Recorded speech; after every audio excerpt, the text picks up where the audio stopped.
Good afternoon. This is my film analysis presentation on the eternal sunshine of the spotless mind. My name is Mindy Rummel, and this is for our class on social media. The Eternal Sunshine of the Spotless Mind is a drama romance sci-fi. It was released on March 19th, 2004. The story is by Charlie Kaufman, Michael Gondry, and Pierre Bismuth. The screenplay is by Charlie Kaufman. It was directed by Michael Gondry. It's starring Jim Carrey and Kate Winslet.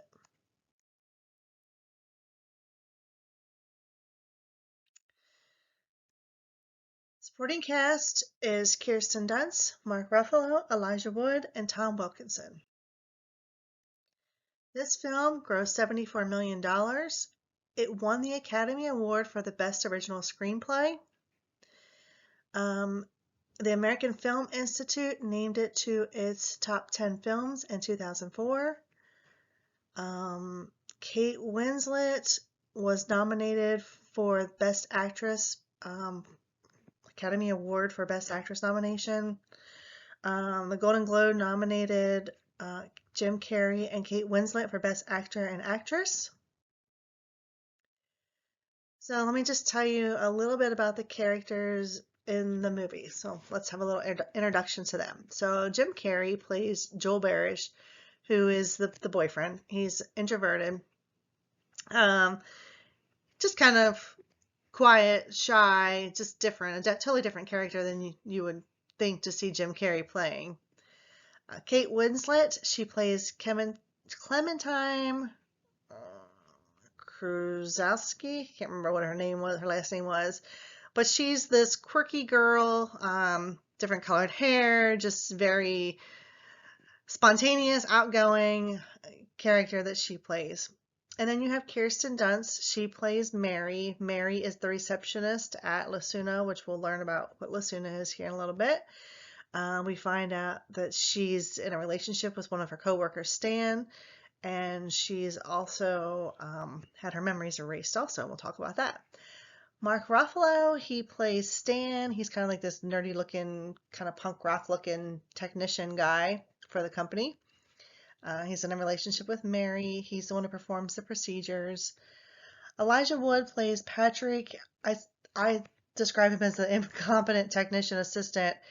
And I say that because during the procedure, it seems like he's always kind of screwing things up a little bit and causing some problems and just doing some weird things. And we hear Stan yelling at him a lot and just constantly saying his name. He falls for Clementine while erasing her memories. We'll talk about that. And he uses Joel's and Clementine's memories to woo Clementine. Tom Wilkinson, he plays Howard the doctor. He's a married man. He's much older than Mary. We find out that later on that he has some history with Mary. The setting of this movie, I would say, is kind of like a dreamy state the whole entire time. It kind of feels like you're watching someone in a dream, and you see some, you see some weird things in a dream. And then just kind of the way that the film is made, it just kind of reminds you of this dreamy state.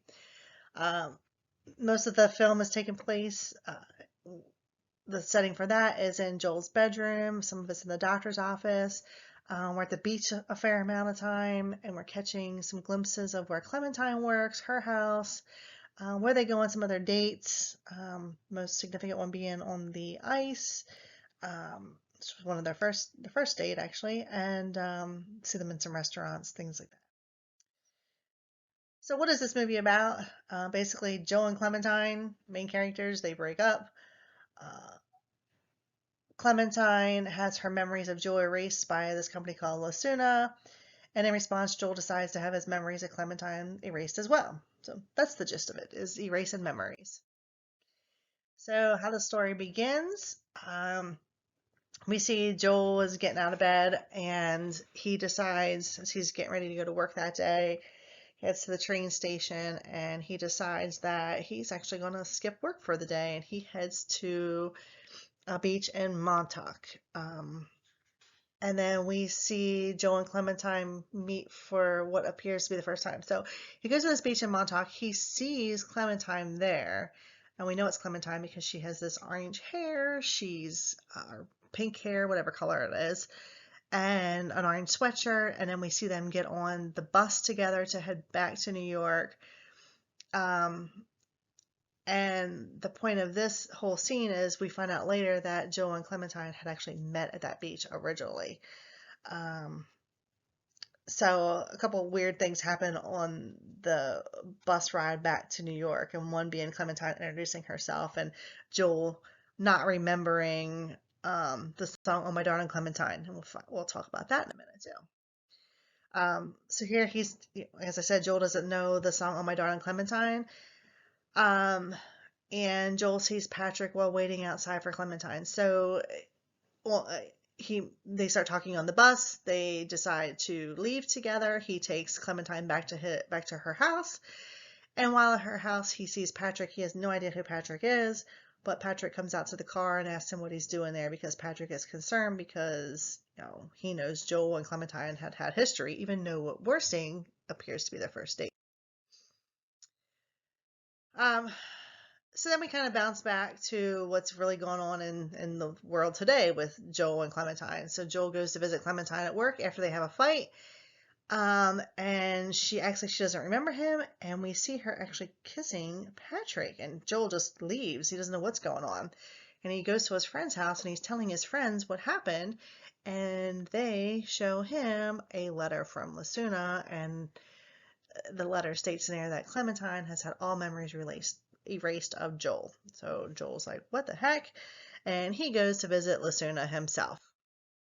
So Joel decides he's going to have the same thing done to him. So they start mapping his memories.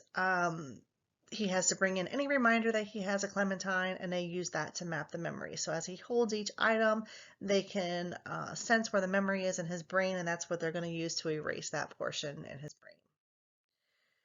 Um, so they set Joel up for the procedure, and as the procedure begins, um, we see Joel go get ready for bed because they put him to sleep and they give him some medicine to put him in a nice deep sleep.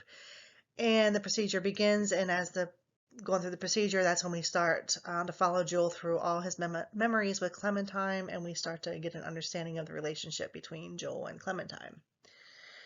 And then during the procedure, Joel at one point even changes his mind and doesn't want the procedure done anymore as he's going through his memories. Um, we know he changed his mind because he tries to wake himself up. He's trying to fight it.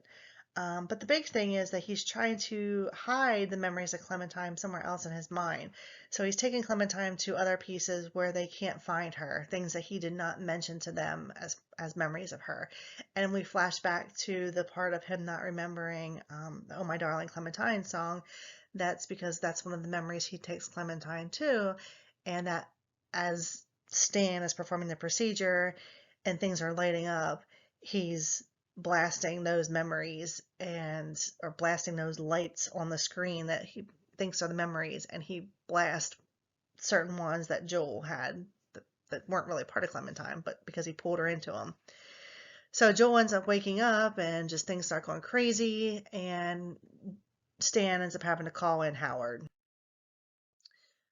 Just some side stories of the movie. We have Stan and Patrick. They're the technicians, and as I said, Patrick's kind of like Stan's always yelling at Patrick, and Patrick just kind of it's weird. And Patrick just when they did Clementine's thing, he ended up liking Clementine and ended up starting a relationship with her. We have Stan and Mary who've had a relationship. We have Mary and Howard. Um, who were in a relationship previously, and Howard's wife shows up and tells Mary about the memories. Then we flash back to the day after the procedure. Joel decides he decides to skip work. He heads to Montauk Beach. As he's waiting for Clementine, he sees Patrick. Clementine gets back in the car and they start playing a tape, and that's when they find out about all the memories being erased. So When we're going through Joel's memories, we find out that there's a lot of things that were happy times that you just don't really want to be erased. And Clementine, you know, same with her. She's gotten her memories erased, but you know, sometimes erasing memories doesn't erase feelings. So, things we can take away from this movie is that erasing your memories isn't going to erase the feelings you have for someone. And that's why Mary, during the movie, started talking to, um, she kissed Howard, the doctor, when he showed up because she still had developed feelings for him, even though she didn't have the memories of him. And Joel and Clementine decide to, as I said previously, they decide to